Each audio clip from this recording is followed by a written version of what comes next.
ಭಾರತ ಈಗ ಬಡ ರಾಷ್ಟ್ರವಲ್ಲ, ಯಾರಿಗೂ ಮಂಡಿಯೂರಲ್ಲ. ನಮಸ್ಕಾರ ವೀಕ್ಷಕರೇ, ನೀವು ನೋಡ್ತಾ ಇದ್ದೀರಾ ವಿಶ್ವವಾಣಿ ಮನಿ. ನಾನು ಕೇಶವ್ ಪ್ರಸಾದ್. ವೀಕ್ಷಕರೇ, ಭಾರತವು ರಷ್ಯಾದಿಂದ ಡಿಸ್ಕೌಂಟ್ ದರದಲ್ಲಿ ಕಚ್ಚಾ ತೈಲವನ್ನು ಕೇವಲ ಖರೀದಿಸ್ತಾ ಇಲ್ಲ, ಅದನ್ನು ಪೆಟ್ರೋಲ್ ಡೀಸೆಲ್ ಆಗಿ ಸಂಸ್ಕರಿಸಿ ಬೇರೆ ದೇಶಗಳಿಗೆ ಮಾರಾಟ ಮಾಡುವ ಮೂಲಕ ಭರ್ಜರಿ ಲಾಭ ಮಾಡಿಕೊಳ್ಳುತ್ತಿದೆ ಎಂಬ ಆರೋಪ ಇದೆ. ಇದಕ್ಕೆ ನೀವು ಏನು ಹೇಳ್ತೀರಿ ಎಂದು ಇತ್ತೀಚೆಗೆ ವಿದೇಶಾಂಗ ಸಚಿವ ಜೈಶಂಕರ್ ಅವರನ್ನ ಸಂದರ್ಶಕರೊಬ್ಬರು ಪ್ರಶ್ನಿಸಿದರು. ಆಗ ಮುಗುಳ್ನಕ್ಕ ಸಚಿವ ಜೈಶಂಕರ್ ಅವರು, ನೋಡಿ, ಅಮೆರಿಕದ ವ್ಯಾಪಾರ ಸ್ನೇಹಿ ಸರ್ಕಾರದ ಪರ ಮಾತನಾಡೋರು ಬೇರೆಯವರು ಮಾಡೋ ಬಿಸಿನೆಸ್ ಬಗ್ಗೆ ದೂಷಿಸುವುದು ಅತ್ಯಂತ ಹಾಸ್ಯಾಸ್ಪದ, ನಿಜಕ್ಕೂ ವಿಚಿತ್ರ. ನೀವು ಭಾರತದಿಂದ ತೈಲ ಅಥವಾ ಸಂಸ್ಕೃತ ತೈಲವನ್ನು ಖರೀದಿಸದಿದ್ದರೆ ಬೇಡ ಬಿಡಿ, ಯಾರೂ ಬಲವಂತ ಮಾಡ್ತಾ ಇಲ್ಲ. ಯುರೋಪ್ ಖರೀದಿಸ್ತಾ ಇದೆ, ಅಮೆರಿಕ ಪಡಿತಾ ಇದೆ, ಬೇರೆ ದೇಶಗಳು ಪಡ್ಕೊಳ್ತಾ ಇದೆ, ನಿಮಗೆ ಬೇಡವಾಗಿದ್ದರೆ ಬಿಟ್ಬಿಡಿ ಅಂತ ಹೇಳಿದರು. ಅಮೆರಿಕಕ್ಕೂ ಭಾರತದಿಂದ ಪೆಟ್ರೋಲ್ ಡೀಸೆಲ್ ಮಾರಾಟ ಆಗ್ತಾ ಇದೆಯಾ ಅಂತ ನೀವು ಕೇಳ್ಬೋದು. ಅದು ನಿಜ. ಭಾರತದಿಂದ ರಿಲಯನ್ಸ್ ಇಂಡಸ್ಟ್ರೀಸ್, BP, ಎಕ್ಸೋನ್ ಮೊಬಿಲ್, ಗ್ಲೆನ್ಕೋರ್ ಮೊದಲಾದ ಕಂಪನಿಗಳು ಅಮೆರಿಕ ಸೇರಿದಂತೆ ಹಲವು ದೇಶಗಳಿಗೆ ಸಂಸ್ಕೃತ ತೈಲವನ್ನು ಮಾರಾಟ ಮಾಡುತ್ತವೆ. ಇರಲಿ, ಅದು ಬೇರೆ ವಿಷಯ.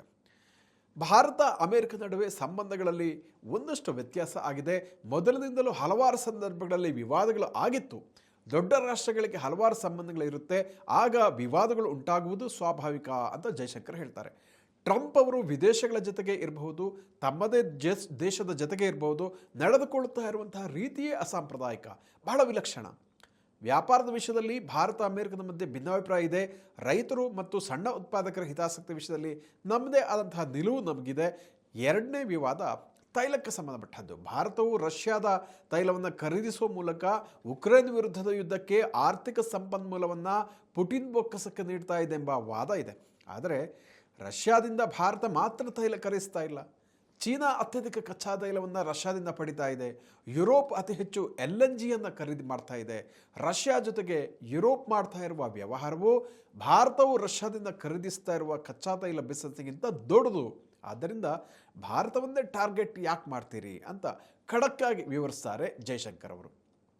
ಇದೇ ಕಾರಣಕ್ಕಾಗಿ ಟ್ರಂಪ್ ಅವರನ್ನು ಮೋದಿ ಕ್ಯಾರೆ ಮಾಡ್ತಾ ಇಲ್ಲ. ಭಾರತ ತನ್ನ ಹಿತಾಸಕ್ತಿಗೆ ಪೂರಕವಾಗಿರುವ ನಿರ್ಧಾರಗಳನ್ನು ತೆಗೆದುಕೊಳ್ಳುವ ಹಕ್ಕನ್ನು ಹೊಂದಿದೆ. ಭಾರತ ಮತ್ತು ಅಮೆರಿಕ ಎರಡು ದೊಡ್ಡ ರಾಷ್ಟ್ರಗಳು, ಮಾತುಕತೆಯ ಬಾಗಿಲು ಇನ್ನೂ ಮುಚ್ಚಿಲ್ಲ ಅಂತ ಜೈಶಂಕರ್ ಹೇಳಿದ್ದಾರೆ. ಆದರೆ ಕೆಲವೊಂದು ತೊಡಕುಗಳಿದೆ, ಅವುಗಳನ್ನು ಪರಿಹರಿಸಿಕೊಳ್ಬೇಕು ಅಂತಾನು ಜೈಶಂಕರ್ ಅವರು ಮತ್ತೊಂದು ಬದಿಯನ್ನು ತೋರಿಸಿದ್ದಾರೆ. ಇದೊಂಥರ ಸ್ನೇಹಕ್ಕೂ ಸೈ ಸಮರಕ್ಕೂ ಸೈ ಎಂಬಂಥ ದಿಟ್ಟ ನಿಲುವಾಗಿದೆ.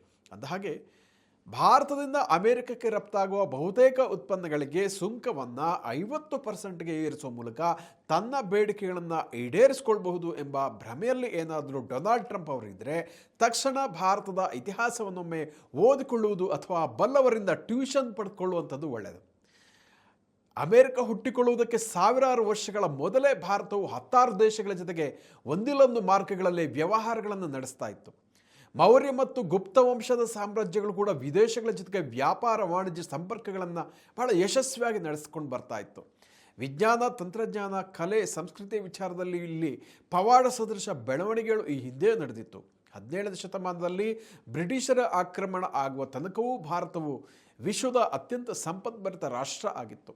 ಮಧ್ಯ ಏಷ್ಯಾ, ಯುರೋಪ್ ಜೊತೆಗೆ ವ್ಯವಹಾರ ಕುದುರಿಸ್ತಾ ಇತ್ತು. ಕಾಳುಮೆಣಸು, ಶುಂಠಿ, ಹತ್ತಿ, ರೇಷ್ಮೆ ಬಟ್ಟೆಗಳು, ಅಮೂಲ್ಯ ಶಿಲೆಗಳು ಎಕ್ಸ್ಪೋರ್ಟ್ ಆಗ್ತಾ ಇತ್ತು. Egypt, Arabia, China, Japan, Persia, ಈಗಿನ ಇರಾನ್, ರೋಮ್ ಸಾಮ್ರಾಜ್ಯ ಜೊತೆಗೆ ಭಾರತ ಮುಕ್ತ ವ್ಯಾಪಾರವನ್ನು ನಡೆಸ್ತಾ ಇತ್ತು. ಚೀನಾ ಮೂಲಕ ಸಿಲ್ಕ್ ರೂಟ್ನಲ್ಲಿ ಮೆಡಿಟರೇನಿಯನ್ ಜಗತ್ತಿನ ತನಕ ವ್ಯಾಪಾರದ ಲಿಂಕ್ ಏರ್ಪಟ್ಟಿತ್ತು. ಭಾರತವು ಈ ಪ್ರಾಚೀನ ನೆಟ್ವರ್ಕ್ನಲ್ಲಿ ಸಕ್ರಿಯವಾಗಿತ್ತು. ಈ ನೆಲದ ಶಕ್ತಿಯೇ ಅಂತಹದ್ದು.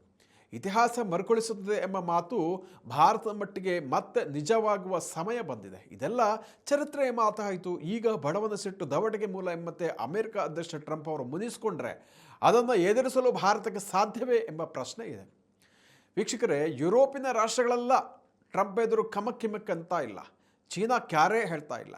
ಆದರೆ ಭಾರತವು ಮಂಡಿಯೂರಿಲ್ಲ, ಅದು ಸಾಧ್ಯವೂ ಇಲ್ಲ.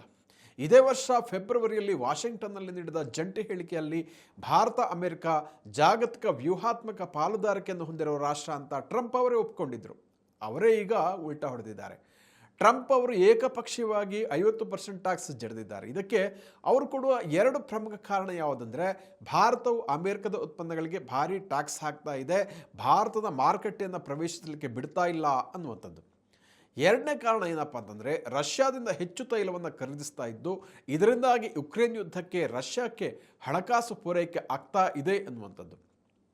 ಈ 2 ಆರೋಪಗಳು ಅತ್ಯಂತ ಬಾಲಿಶಾಗಿದೆ.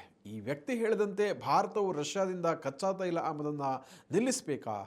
ದೇಶದ ಕೋಟ್ಯಾಂತರ ರೈತರು, ಗೋಪಾಲಕರಿಗೆ, ಡೇರಿ ಉದ್ಯಮಿಗೆ, ಸಣ್ಣ ಕಸುಬುದಾರರಿಗೆ ಆಘಾತಕಾರಿಯಾಗುವ ಹಾಗೆ ಅಮೇರಿಕನ್ ಡೇರಿ ಕಂಪನಿಗಳಿಗೆ ಇಲ್ಲಿನ ಮಾರುಕಟ್ಟೆ ಪ್ರವೇಶಕ್ಕೆ ಬಾಗಿಲನ್ನು ತೆರೆಬೇಕೆ?